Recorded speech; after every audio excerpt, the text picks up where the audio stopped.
एकलव्य। दोस्तों, एकलव्य महाभारत काल के एक श्रेष्ठ धनुषधारी थे। जब द्रोण के पास एकलव्य शिक्षा के लिए गए थे, तब द्रोण ने उन्हें शिक्षा देने से इनकार कर दिया था। इसके बाद द्रोण को गुरु मानकर एकलव्य ने वन में धनुर्विद्या का अभ्यास करना शुरू कर दिया। जब कौरवों और पांडवों में से किसी को भी शब्दभेदी का बाण चलाना नहीं आता था, तब एकलव्य अपने अभ्यास से ही शब्दभेदी बाण चलाना सीख गए थे। उनकी धनुर्विद्या को देखकर अर्जुन को भी लगने लगा था कि एकलव्य ही सर्वश्रेष्ठ धनुषधारी हैं। लेकिन एक समय गुरु दक्षिणा के नाम पर द्रोणाचार्य ने एकलव्य का अंगूठा कटवा दिया था। इसके बाद अंगूठे के बिना भी एकलव्य ने बाण चलाना सीख लिया था। दोस्तों, आधुनिक धनुर्विद्या में अंगूठे के बिना ही बाकी उंगलियों से बाण चलाया जाता था, जिसका आविष्कार सबसे पहले एकलव्य ने ही किया था। एकलव्य इतने शक्तिशाली थे कि भगवान श्री कृष्ण को एकलव्य का वध करना पड़ा।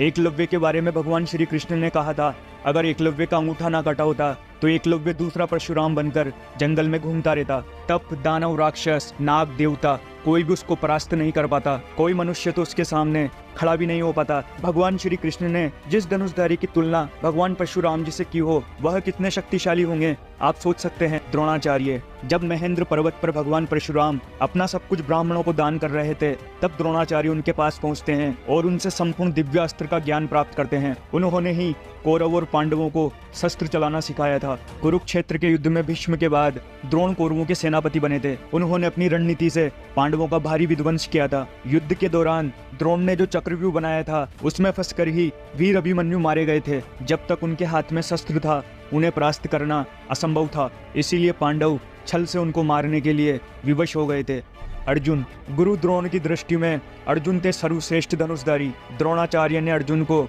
अपने सारे शस्त्रों का ज्ञान दिया था। अर्जुन के धनुष के टंकार से ही दुश्मन अधमरे से हो जाते थे। अर्जुन के पास देवताओं के सारे दिव्य अस्त्र थे। यहाँ तक कि महादेव को प्रसन्न करके अर्जुन ने पाशुपतास्त्र भी प्राप्त कर लिया था। अर्जुन दोनों हाथों से बाण चला सकते थे, इसीलिए उन्हें सब्यसाची कहा जाता था। द्रौपदी स्वयंवर में कर्ण को छोड़कर जहाँ सब लोग विफल हो गए थे, वहाँ अर्जुन ने बहुत ही आसानी से लक्ष्य को भेद दिया था। खांडव वन में अर्जुन ने देवराज इंद्र तक को परास्त कर दिया था।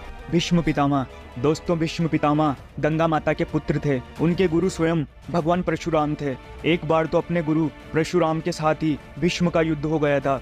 युद्ध में भीष्म और परशुराम जी एक दूसरे पर महाविनाशकारी अस्त्र शस्त्र चला रहे थे, लेकिन जिसके बावजूद भी इस युद्ध का कोई परिणाम नहीं निकल रहा था। आखिर में इस युद्ध को रोकने के लिए देवताओं को आना पड़ा। जब कुरुक्षेत्र का युद्ध शुरू हुआ था, तब भीष्म कौरवों के प्रथम सेनापति बने थे। भीष्म के बाणों के आगे पांडव पक्ष का कोई भी योद्धा टिक नहीं पाया। भगवान श्री कृष्ण ने इस युद्ध में शस्त्र न उठाने का प्रण लिया था, लेकिन भीष्म ने अपने पराक्रम से श्री कृष्ण को अपनी प्रतिज्ञा तोड़कर शस्त्र उठाने के लिए विवश कर दिया था। भीष्म को नियमानुसार युद्ध करके परास्त करना असंभव था, इसीलिए शिखंडी को सामने रखकर अर्जुन ने भीष्म को बाणों की सैया पर सुला दिया। आप इनमें से सबसे शक्तिशाली योद्धा किसे मानते हैं? अपने विचार नीचे दिए गए कमेंट बॉक्स में जरूर लिखिएगा। और अगर आपको हमारे द्वारा दी गई जानकारी अच्छी लगी हो, तो आप हमारी इस वीडियो को लाइक और चैनल को सब्सक्राइब जरूर करें।